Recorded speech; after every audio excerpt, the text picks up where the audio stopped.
Some people fight being alone. They fight being alone. They fight being single. They don't enjoy it. They just anything. Just invite anybody over. You invite people over you don't even like. Just come on over, girl. Come on over. Let's just hang out because you're afraid of being alone and you're avoid of thinking. Time alone is important. Time alone gives you, first of all, God discovery. You begin to understand who God is. You cannot understand who God is in a crowd. And Jacob was left alone with God, and God called Abraham alone, and Moses went to the backside of the mountain and was alone. It's always when you're alone when God reveals himself. God didn't show himself to the Virgin Mary while she was in the crowd shopping with her girlfriends. When the angel showed up and said, Mary, you're favored amongst women, you're going to have Jesus. She was by herself. Whenever anything significantly happens to you in a spiritual capacity, it happens when you are alone. Bodybuilding is a lonely sport. You're on yourself most of the time, especially when you're in the gym. You have to decide how much you train. You have to decide how much pain you inflict on yourself. You have to decide how much you eat and how much you drink, and how far you like to go with your body and how much you're willing to sacrifice. I'm not like everybody else. I don't want to be like everybody else. I have something inside which is burning, and I look around and this life and everything I see is not for me.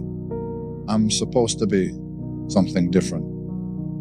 I have to be something different. I've trained 99% of my life alone. No one pat me on the back.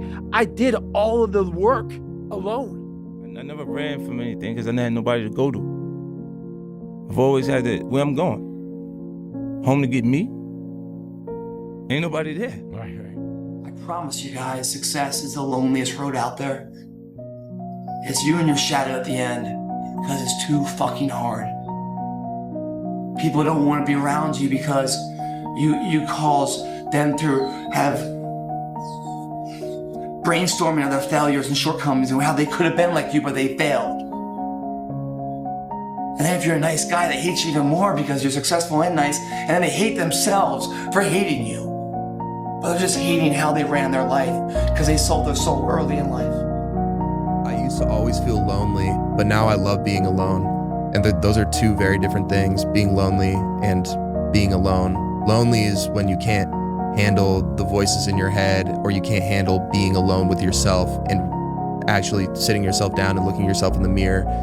Like, there's a lot of people that can't do that aren't comfortable in their own skin, so they surround themselves with people all the time, so they're distracted about who they are as a person.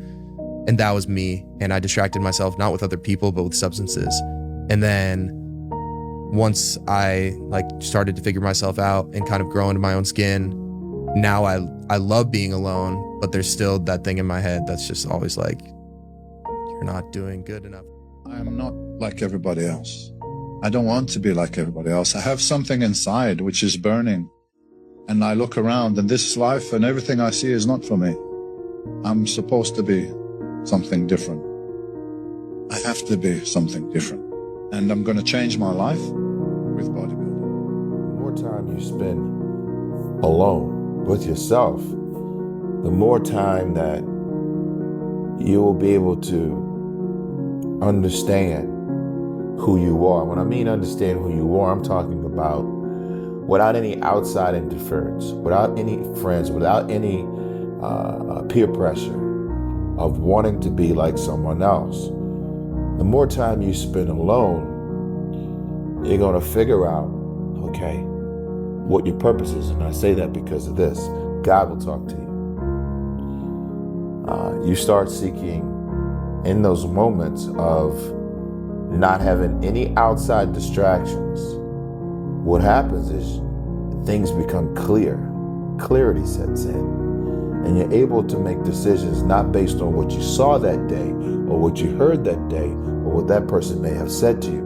You're able to make decisions based on how you feel. Everything was structured. I lived in a fucking box in order to be the best, meaning I had no outside. People would call me with their problems, I'd hang up on them. Like, the phones were off. Don't bother me with negative shit.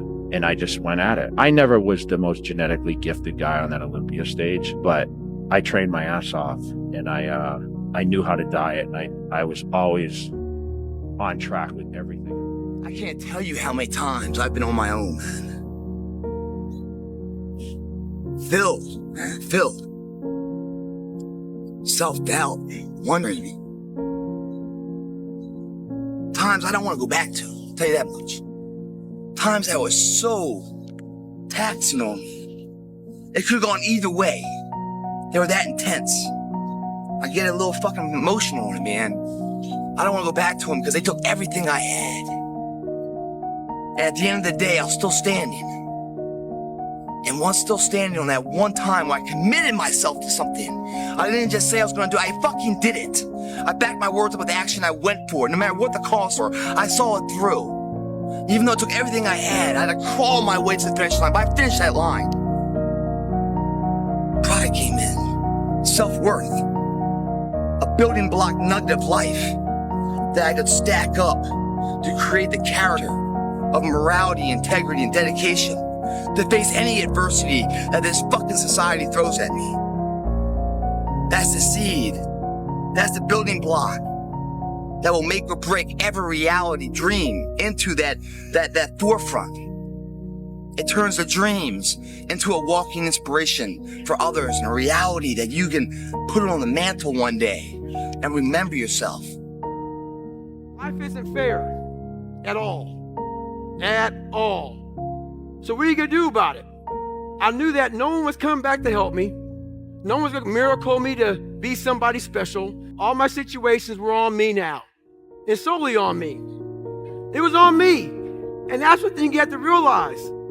Everything you do, you may have some support, you may not, but it's on you. You have to make the decision whether you want to be a badass or whether you just want to be mediocre and everything's okay. But being a badass hurts real bad. I had to stop thinking normal. I had to stop thinking normal. I can no longer be a common man walking around doing common things. I promise you, every single person who wants to do something with their life and has done something with their life has gone through the exact chapter that you're going through. And it's the lonely chapter. It's the chapter where you don't fit in with your own friends, but you don't have the outcomes yet to fit into a new group of friends. And you're doing this thing, you're consuming content on the internet, you're doing these free tutorials online to try and figure out how to set up a podcast and where do I host this thing? And you're going through this and you're like, is this even worth it? Because you have no signs of success, right? But if there's anything that you can take away from what we're saying right now is that the sign of success is the hate that you get along the way. And what you can't do is bend the knee to their hate and fit back into the conformity because it's comfortable and it's warm. Because like in the Matrix, when Trinity opens the door, when Neo's about to go take the red pill and he wants to get out of the car, she says, Neo, you've been down that road and you know exactly where it leads. And I know that's not where you want to be. Because there was no outsiders. It was isolation. It was visualization. It was motivation and it was dedication. There was nothing else going on in my life. You know what I mean? And you don't like people too, right? I mean, it's not that I don't like people. It's just that I'd rather just, this needs to be, to get to the level that you need to get to the pinnacle, it needs to be like that. It needs to be no outsiders. It needs to be, you need to have your team and your focus and that's it.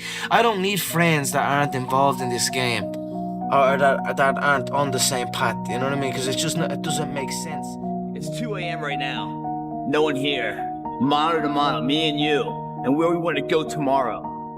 2 a.m. What I love about 2 a.m. is that we're not living by the clock, man. Because the clock says it's 10 o'clock, time to go to sleep, or 9 to 5, time to go to work. That's bullshit. If you're in bed right now and you're rolling around, you can't fall asleep, get the fuck up. It probably means you haven't done an honest day's work to earn that rest at night. 2 a.m., not a fucking person's here. I can scream my fucking ass off. No one hears me. I can cry. I can shit myself. I can put an honest day's work in here that more than anyone does in a week. And no one sees it. Because it's supposed to be that way. This is the fucking means to the ends. It's not the ends. All those motherfuckers that come in here, their hair done, the makeup, you know, these guys come in the shirts to be seen, missing the fucking point, man. Missing the point. You're not in here to get an achievement. You're in here to pay your fucking dues, so later in life, you never wonder what if. A lot of people out here just don't fucking want it. So guess what? Have fun with your life. Because you don't want it.